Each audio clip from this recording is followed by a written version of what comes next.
My friends, let us begin this hour together by turning quietly within, just for a moment, because the entire message I want to share with you rests upon a single, simple truth that cannot be grasped with the mind, but must be felt in that still center of your being, and that truth is this.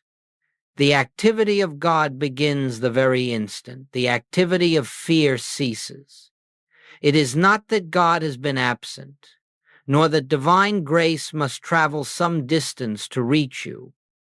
It is simply that panic fills the inner chamber where the presence wishes to reveal itself. And as long as that chamber is filled with fear's noise, the still small voice cannot be heard. All your life you have been taught to deal with appearances as if they possessed power of their own. A bill comes due, and the heart tightens, a symptom appears, and the mind leaps into conclusions. The relationship trembles, and suddenly you feel separated from peace. But I say to you, none of these have any power in and of themselves.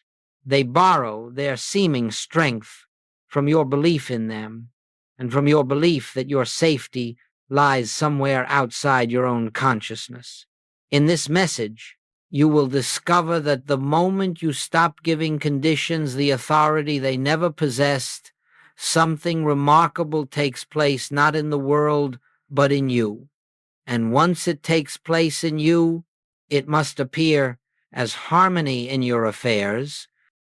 We shall explore together how panic arises from the false sense of two powers, how fear blocks the experience of God's grace, and how the simplest pause, the gentlest turning within, becomes an opening through which the infinite begins its silent activity. You will see that your life does not transform because you manipulate or struggle or strive to make truth operate. Your life transforms the moment you cease interfering, when you stop trying to push the river and allow the river to flow of itself. Let this be clear from the beginning. The shift we speak of is not gradual. It is not earned through discipline or spiritual ambition. It is immediate. The very instant recognition dawns. And because it is immediate, it is available to you now, here, in this very breath. You do not need a better body, a better mind, a better situation, or a better past. You need only the willingness to stop leaning upon fear and to rest your weight upon the unseen presence that has been carrying you from the first moment of your being. As we proceed, remember this. No one has ever found God through fear, anxiety, or desperate effort, but every soul that has found the presence has done so in a moment of quiet surrender. When the noisy activity of the mind subsided and the heart opened to the realization, I and the Father are one, it is this moment we prepare to enter. It is this recognition that changes everything. Now let us go deeper. For unless this point is clearly understood, all spiritual work remains fragile and uncertain. Panic, fear, anxiety, these do not arise because of the circumstances before you. They arise because somewhere within there still lingers the ancient belief that there is a power apart from God, a power capable of injuring you, depriving you, or separating you from the harmony of your source. And as long as this hidden belief remains, the mind will continue to tremble at every disturbance of the outer world, for it imagines itself at the mercy of forces beyond its control. What is the origin of this belief in two powers? It is born of the assumption that spirit and matter stand in opposition, that God governs the invisible realm while something else governs the visible. And from this mistaken foundation springs every fear that has ever touched the human heart. For if matter has power, power to make you sick, power to impoverish you, power to disturb you, then you will inevitably bow before matter, even while professing faith in God. If people have power to harm you, power to betray you, then your peace will rise and fall with their moods and their actions. And if the world itself is a power, its economy, its politics, its movements, then the soul becomes like a tiny boat tossed upon a storm. But hear me, there are not two powers. There is one presence, one life, one law, one substance. And when this is recognized, truly recognized, not as a comforting thought but as spiritual fact, the entire root system of fear withers in a single moment. You may still see conditions that appear threatening, but you will no longer grant them authority. You may still hear the mind whisper, "What if?" but you will not bow to its suggestions. Instead, you will stand in the quiet realization, God is the only power.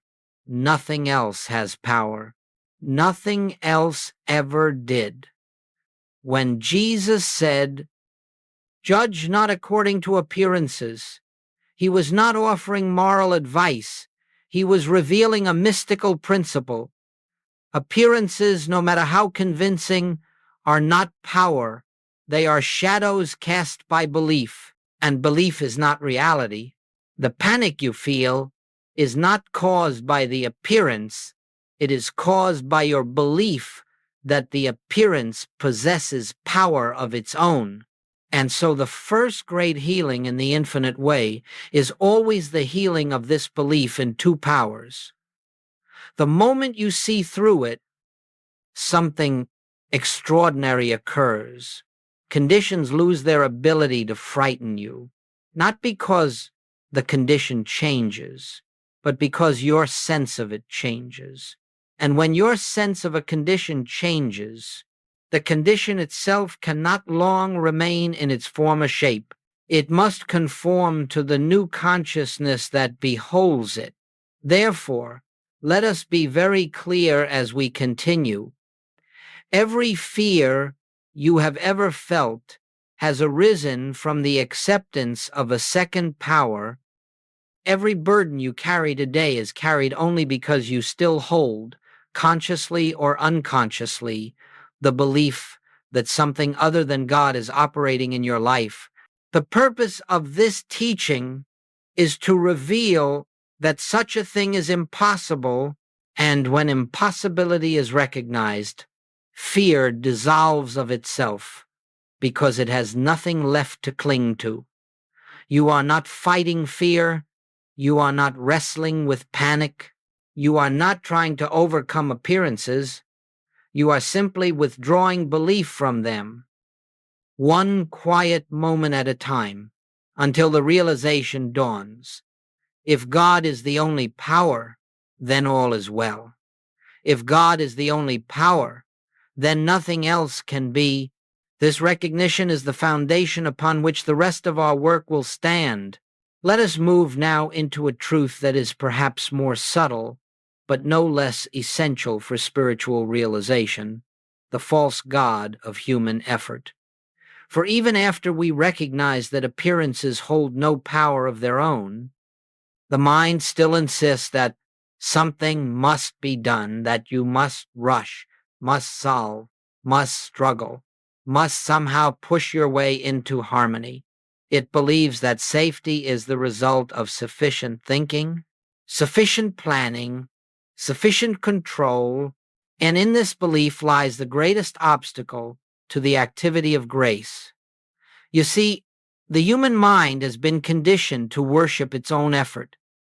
It takes pride in its accomplishments and despairs at its failures because it imagines itself to be the cause of all things.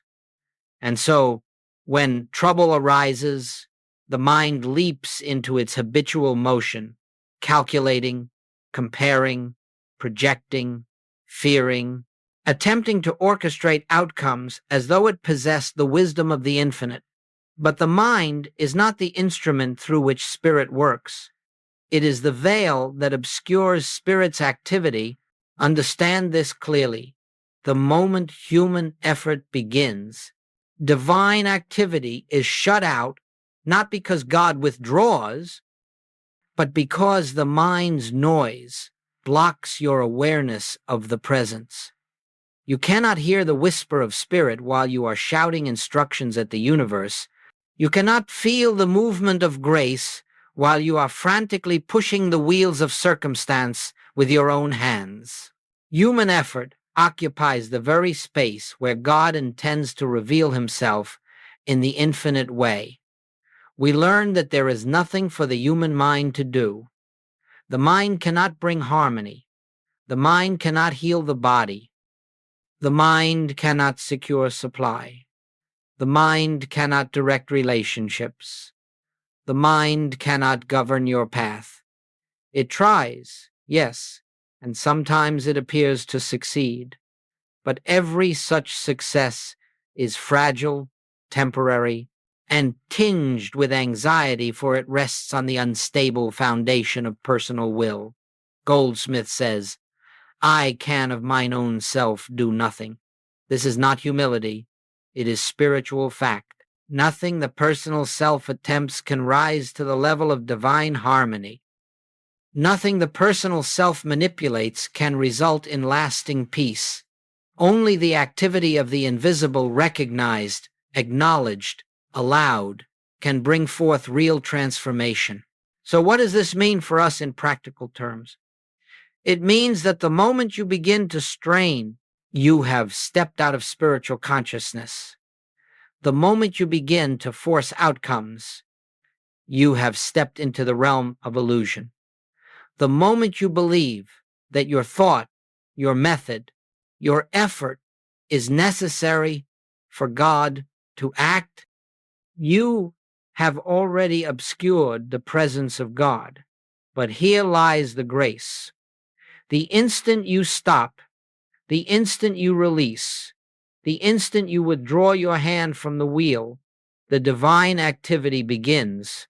When you relinquish the need to control, something far greater takes over. You begin to sense a wisdom not your own, a peace that does not originate in thought, an inner movement that precedes action.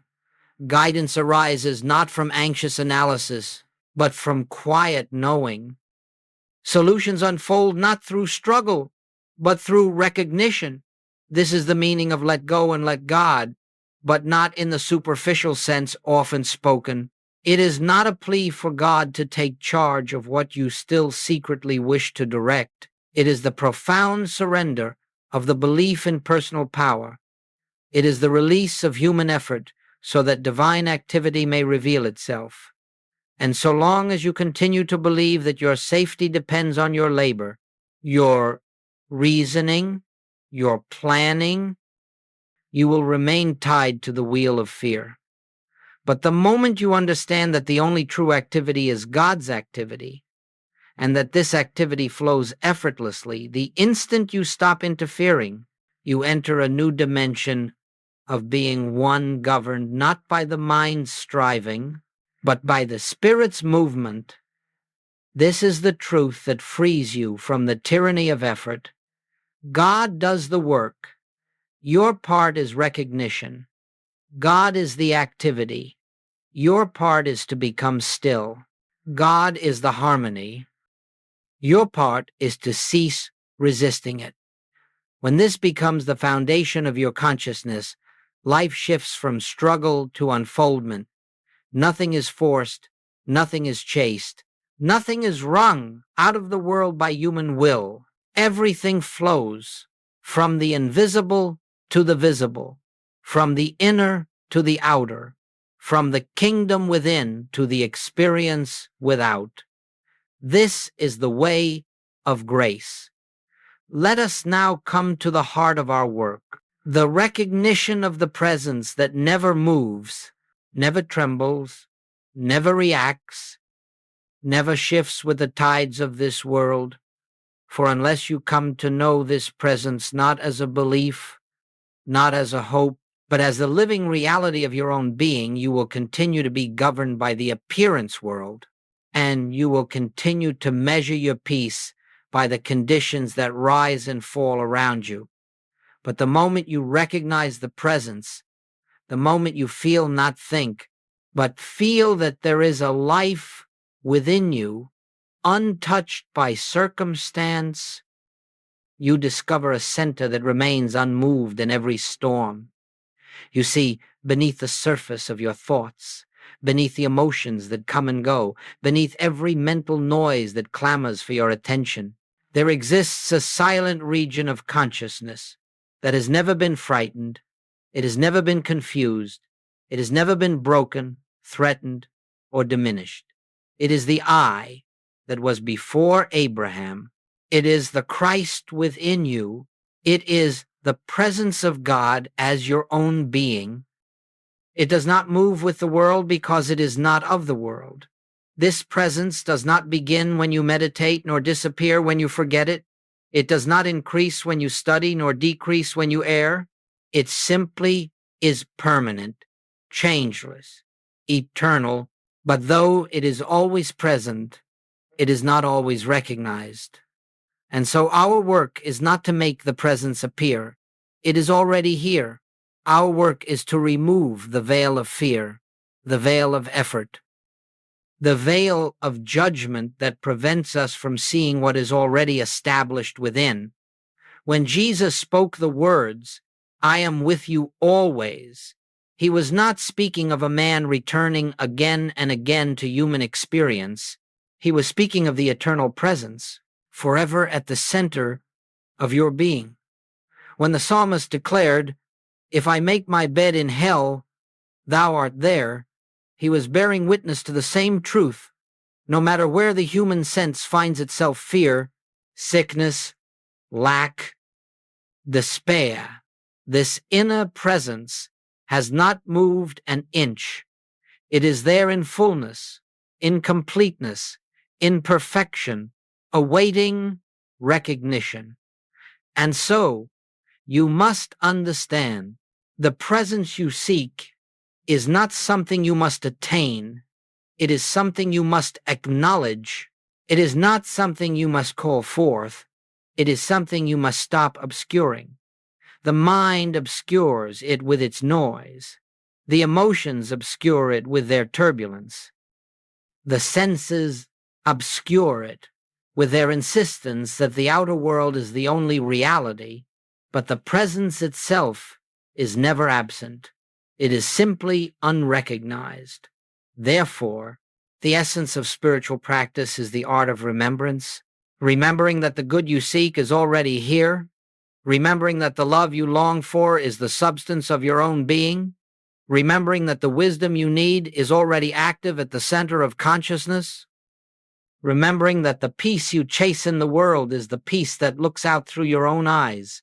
In this moment, you may pause and silently feel for it, not with expectation, not with strain, but with a gentle turning of attention inward, just a slight shift from the outer to the inner, from the appearance to the invisible, from the mind's activity to the heart's knowing. And even if you feel nothing at first, the recognition has already begun. For the presence is not felt through sensation. It is known through stillness. It is not approached by desire. It is revealed in quiet acknowledgement. As you grow accustomed to resting in this inner stillness, you will discover something remarkable. The presence remains the same in every circumstance. Whether the world praises you or condemns you, whether the body feels strong or weak, whether the bank account rises or falls, the presence does not move. And when your awareness begins to dwell in that which does not move, you, too, become unmoved, not indifferent, not passive, but anchored in a deeper dimension of being where fear cannot enter. This is the beginning of true freedom, the recognition that the self you are is not the mind that fears nor the body that changes, but the presence that witnesses all without being touched by any, And once you recognize this, panic falls away, not because the world has changed, but because you have awakened to the one who stands above the world. This is the presence we will continue to explore, for it is the foundation upon which all spiritual demonstration rests. Now, let us look closely at the moment fear actually loses its power, for this is not a gradual process as the world supposes. It does not require weeks of affirmation, months of struggle, or years of mental discipline. Fear evaporates in the very instant consciousness awakens to the truth of one presence, one power, and though we may speak of this as a moment, understand that it is not measured in time but in realization. In a single flash of spiritual recognition, fear is rendered impotent, not by force, not by resistance, but by the simple light of understanding. Fear thrives only in the absence of recognition. It is like darkness in a room. You may fight the darkness, curse it, analyze it, or pray for it to disappear, but nothing changes until someone touches the switch and reveals the light. And in that instant, darkness vanishes not because it was conquered, but because it was never a power in the first place. It existed only where light was not acknowledged. So it is with fear. It appears powerful only while you grant it reality. It governs only while you believe conditions possess authority. But the moment you withdraw belief, just as swiftly as the moment the light appears, fear has nowhere to remain. It dissolves into its native nothingness. Let us understand this with clarity. Fear never departs because conditions improve. Fear departs because consciousness improves. Fear does not recede when the body is healed. It recedes when you realize that the body never held power over life. Fear does not diminish when money arrives. It diminishes when you recognize that supply is spiritual and never ceases. Fear does not vanish when conflict resolves. It vanishes when you know that harmony is not created by people, but by God as the invisible principle of oneness. Fear and harmony do not coexist. Fear and God do not coexist. Fear and the realization of omnipresence cannot stand in the same consciousness. The revelation of one removes the possibility of two. And so, what is this moment in which fear loses its power? It is the instant you cease looking outward and turn within. It is the instant you stop consulting the mind and begin listening for the still small voice. It is the instant you acknowledge, even if only quietly, even if only faintly, God is here. God is the only presence. God is the only power. That is the moment fear is dethroned. Do you see? The transformation does not occur in the world. It occurs in you. Nothing outside you needs to shift before fear is undone. You may still see the troubling condition. You may still hear the mind's whisper. But if something deeper in you has awakened, that is enough. That inner shift alone contains the seed of healing, of resolution, of supply, of restoration. Many students experience this as a subtle quieting of the heart, a softening of the inner atmosphere. Others feel it as a sudden release, like a burden that drops away without effort. And still others do not feel anything at all, but they notice that the fear which had gripped them is simply no longer present. The spirit works in its own way. Your task is only to recognize, to acknowledge, to rest in the presence that stands unmoved behind every appearance. Think of how quickly clouds passing over the sun can create the illusion of darkness, and how quickly the light returns. The moment the cloud shifts, the sun was not affected by the cloud. It remained as brilliant as ever. The presence within you is just as constant. Your fears are merely clouds of belief passing across awareness. The moment you recognize the sun is still shining, the power of the cloud dissolves. Therefore, I say to you, do not fight fear. Do not struggle with it. Do not attempt to banish it with mental arguments. Simply recognize that it is not a power. It has never been a power. And in the moment that recognition slips into consciousness, even as a whisper fear's foundation collapses, it cannot stand where the light of truth has entered. This moment of realization is the turning point of an entire life. Now that we have seen how fear loses its power, let us take up one of the most vital practices in the infinite way, non-reaction. This may appear, at first glance, to be a simple instruction, but no principle is more misunderstood nor more essential to spiritual unfoldment. For every time you react to an appearance, you affirm its power. Every time you rush, defend, resist, or attempt to correct a condition, you declare, without speaking a word, that the condition has authority. And in that declaration, you bind yourself to the illusion. Non-reaction is not indifference, nor is it denial. It is not the cold refusal to acknowledge what is taking place. It is the quiet recognition that appearances have no inherent power.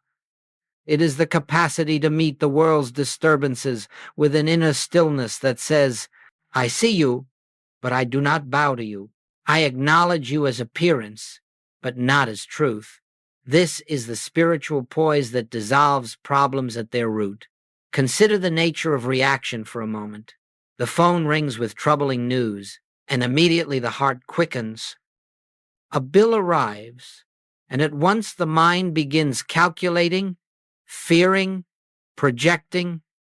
A symptom arises in the body, and instantly the imagination leaps into dark possibilities. All of this takes place within seconds. Why? Because the mind, trained for generations to believe in two powers, attempts to seize control. It is reaction that keeps you enslaved to appearances. But listen carefully. You do not overcome appearances by reacting to them. You overcome appearances by refusing to grant them power. Non-reaction is this refusal not by willpower, but by recognition. When a disturbing circumstance arises, the ordinary person reacts, the spiritually awakened person pauses, and in that pause, grace enters. In that pause, the mind's habitual momentum is interrupted. In that pause, the presence has an opening through which to reveal itself. Let us picture it. Something frightening appears before you. Instead of rushing to fix it, instead of allowing panic to rise, you gently say within yourself, I will not judge by appearances. And you pause, just one breath, one conscious breath, turning inward. In that single breath, the sense of two powers begins to collapse. In that single breath, you return to the awareness of the one. And in that awareness, reaction becomes impossible. You cannot fear what you no longer believe has power. You cannot defend yourself against what you recognize as illusion. You cannot strive to correct what you see as nothing more than a shadow. Reaction fades because the belief that fuels it has faded. Goldsmith taught that the moment of non-reaction is the moment of spiritual dominion. It is the moment when the individual steps out of the role of a frightened human being and stands as the witness of God's activity. When you do not react, you do not become passive, you become receptive to the movement of grace, receptive to the wisdom of the Spirit, receptive to the inner impulse that will guide your next step. Do not misunderstand. Non-reaction does not mean you ignore practical responsibilities. If a child cries, you comfort the child.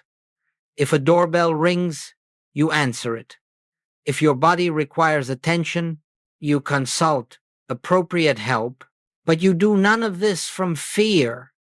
You do none of this from the belief that the condition has power over the real you.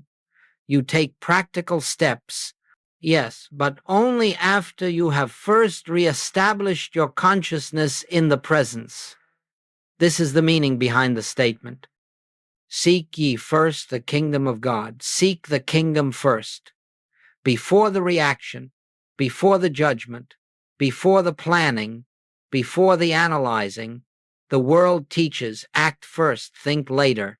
Spirit teaches, recognize first, then act.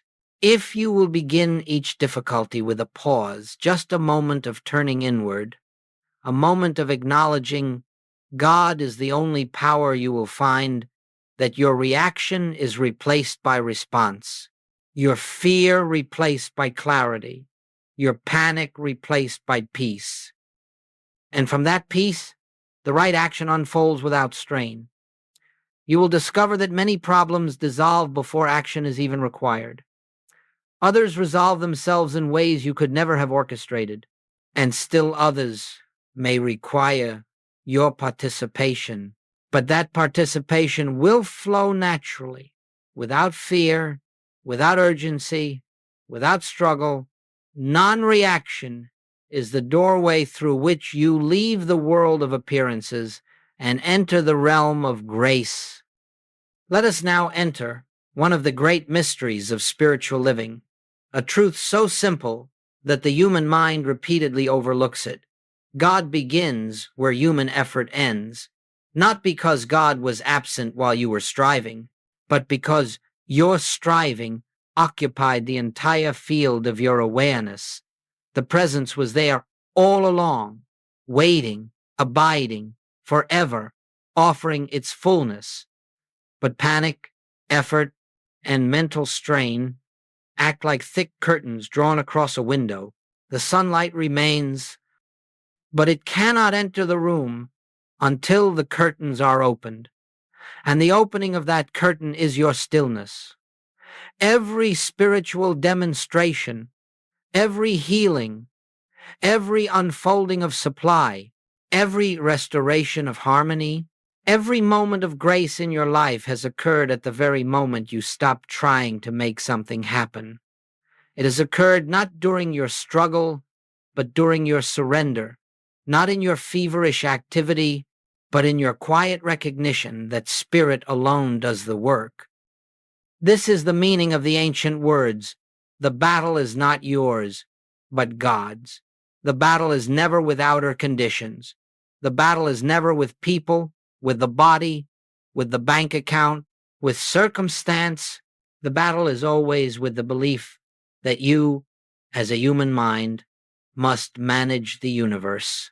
The battle ends the moment you relinquish this false sense of responsibility and return to your true identity as the instrument of the infinite.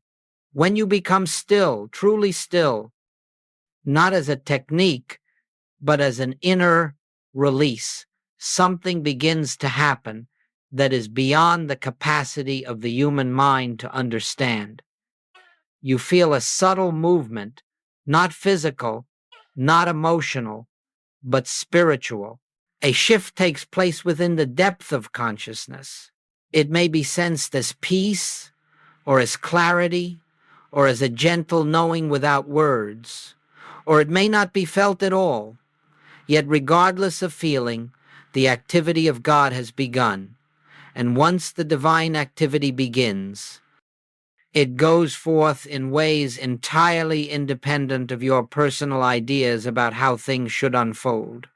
It works at levels you cannot see, through channels you could never invent, and with an intelligence that surpasses all human reasoning. What to the human mind seems impossible becomes the simplest of matters to the spirit. What appears complex becomes effortless. What seems hopeless becomes a perfect expression of harmony. Let us be very clear. Divine activity does not depend on your understanding of how it works. The tree does not understand how sap rises in its branches, yet it blossoms all the same. The sea does not understand the pull of the moon, yet it responds with tide and rhythm, and you need not understand how God moves in order to witness the fruit of that movement. Your part is only to become still enough to let the invisible perform its perfect work. In your stillness, ideas come that are not your ideas. Solutions appear that do not originate in your intellect. Actions arise that feel as though they are being done through you rather than by you. This is grace, not as a mystical concept, but as the living activity of God revealing itself in your experience. You will notice that when you are still, life becomes strangely cooperative. People who were previously difficult soften without explanation. Opportunities unfold without your effort. Supply arrives without strain. The body responds to an inner peace rather than outer treatment. Harmony appears where conflict once seemed inevitable. This is not coincidence, and it is not magic. It is the natural outcome of spiritual law. The outer must conform to the inner when the inner is aligned with the presence. Perhaps the most beautiful part of this truth is that divine movement never requires the cooperation of the outer world. It does not depend on other people changing, nor on conditions rearranging themselves to suit your desires. God moves because God is movement. God reveals because God is revelation. God unfolds because God is the infinite expression of its own being. All that is required is your stillness, your willingness to let the infinite do its infinite work. Remember this always. When you fight, you block the flow. When you panic, you cloud the guidance. When you try, you interfere. But when you become still, when you step aside, when you say inwardly, Father, thou doest the works, you open the channel through which the fullness of God enters your affairs. Stillness is not passive. Stillness is potent. Stillness is the atmosphere in which the invisible becomes visible. The intangible becomes tangible. The spiritual becomes practical. In that stillness, God moves.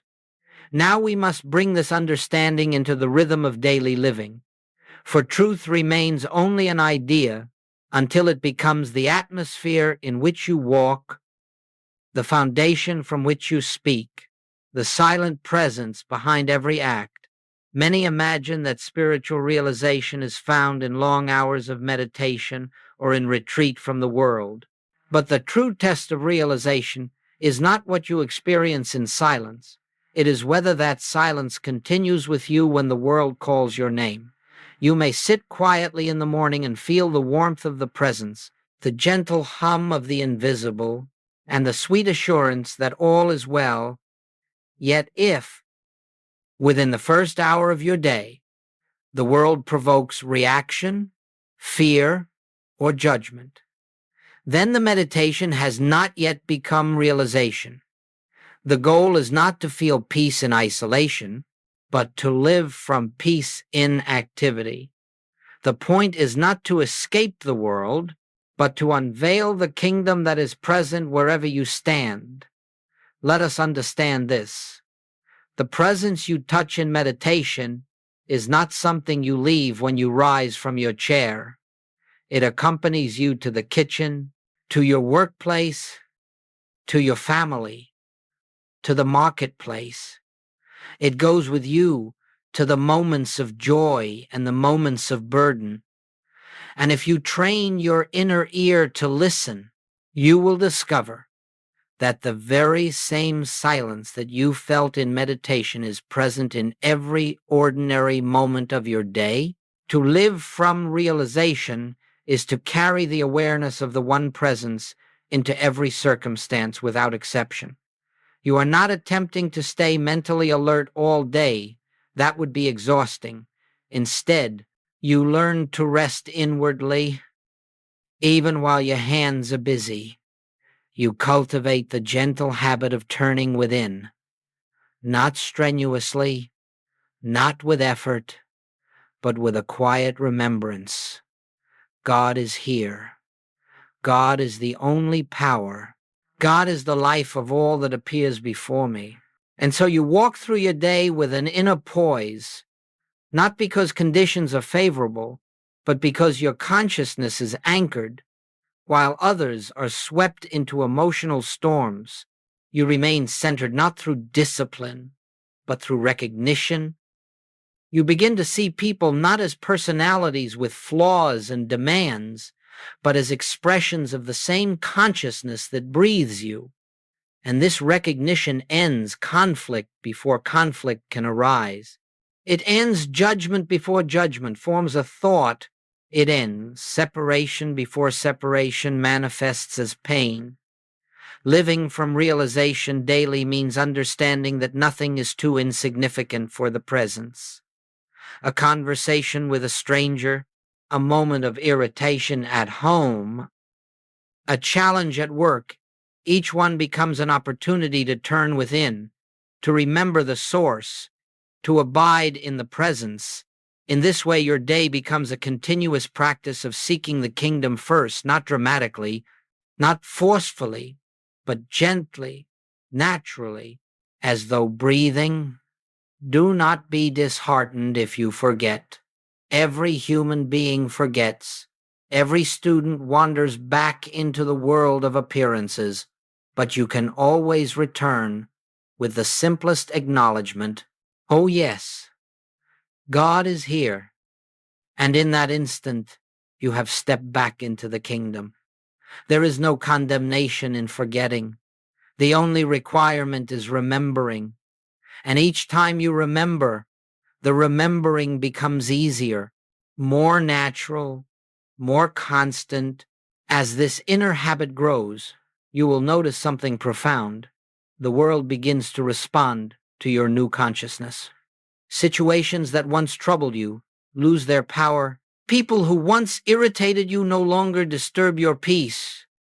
Problems that once seemed insurmountable are met with clarity and resolve. This is not because the world has changed, but because you are no longer living from the world. You are living from the kingdom within. And very quietly, so quietly, you may not even notice at first, your external life begins to reflect the harmony of your inner life. Supply flows more freely. Health stabilizes. Relationships soften. Opportunities unfold without strain.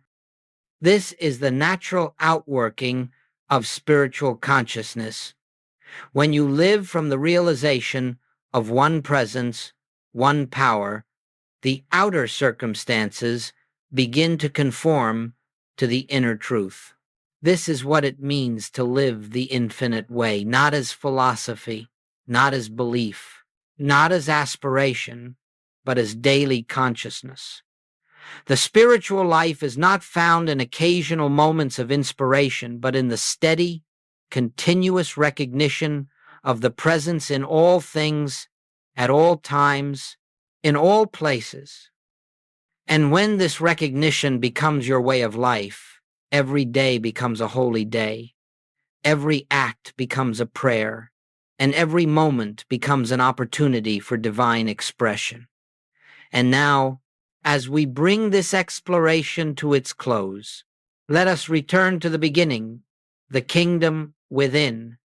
For no matter how profound the principles we discuss, no matter how deep the realization may seem, all of it points to a single truth. The presence you seek is already here. It has never departed, never diminished, never withheld itself. The only journey you ever undertake is the journey from distraction to remembrance, from outward seeking to inward recognition. If you leave with anything from this time together, let it be this. There is a presence at the center of your being that has never been touched by fear, never altered by circumstance, never wounded by the world. It is whole. It is complete. It is infinite, and it is the truth of you. Every spiritual practice, every meditation, every pause, every moment of silence is only to help you remember what has always been true of your nature. You are not striving to bring God into your experience. God is already the substance of your experience. You are not trying to reach a distant heaven. Heaven is the consciousness you are touching now. You are not attempting to win favor, earn grace, or achieve enlightenment. The kingdom is not a destination. It is your identity, your very being, the silent root of your existence. As you go back into the world, you will meet appearances, some pleasant, some challenging. You will encounter people who forget who they are, and at times you too will forget. But none of this has the power to separate you from the presence. Your only task is to remember. Remember in small moments. Remember in difficult moments. Remember in ordinary moments. The remembering alone is enough. If you feel lost, turn within. If you feel afraid, turn within. If you feel burdened, turn within. If you feel joy, turn within and give thanks. For in every turning, you rediscover the same eternal truth. I and the Father are one. This is not poetry. It is not metaphor. It is the most literal truth you will ever encounter. There is only one life, one presence, one power, one self, and it is expressing as you, through you, within you, and as you rest in this recognition, something quiet yet profound begins to unfold. You feel guided without effort. You feel supported without asking. You feel loved without condition. The world, with all its noise and demand, loses its authority, and you begin to walk in a peace the world cannot give nor take away. This is the infinite way, not a path of striving, but of surrender, not a practice of getting, but of recognizing, not a pursuit of something new, but an awakening to what has always been. Let this awareness accompany you when you rise in the morning. Let it walk with you through your day. Let it hold you in the stillness of night, for the presence that lives you does not sleep, does not withdraw, does not come and go. It abides eternally, waiting only for your welcome, your acknowledgement, your remembrance. And so, as we conclude, I leave you with the same truth with which all spiritual living begins and ends. The kingdom of God is within you. Return to it often, return to it gently, return to it now.